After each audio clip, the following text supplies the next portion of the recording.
guy's shoulder day. I see guys doing shoulders all the time and they're doing dumbbells, which is perfectly fine, but they're bending over and they're going like that. They have no form at all. So they're working the traps, their neck, and that's a great way to get injured. I like doing it usually on a cable or an Arsenal machine like this. Not every gym has this, so like nice and controlled. So I'll still use the heavy weight, but nice and controlled, just like this. I'll usually do about 5 sets of about 8 to 12 reps on side laterals. I hear a lot of people say, don't do front raises because you don't need to, because you're already doing faster movements. that's the furthest thing from the truth. And if you want those big cap shoulder boulders, do front raises. I also do them on the Arsenal. I start with side laterals, then I go straight into front laterals. I'll usually do about 3 to 4 sets of 10 to 12 on here.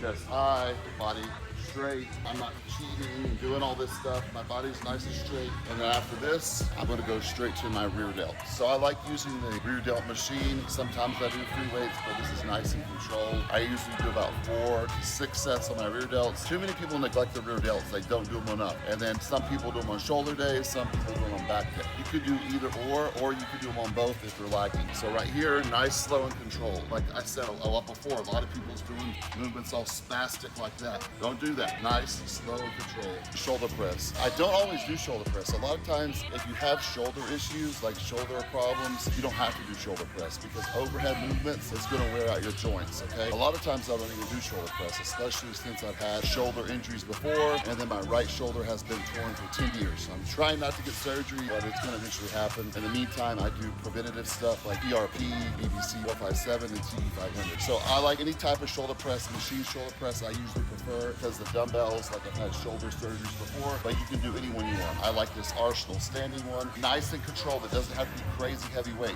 All my clients that I get to lower the weight, their shoulders start taking up a lot better. So nice, slow, and controlled, that's all you need.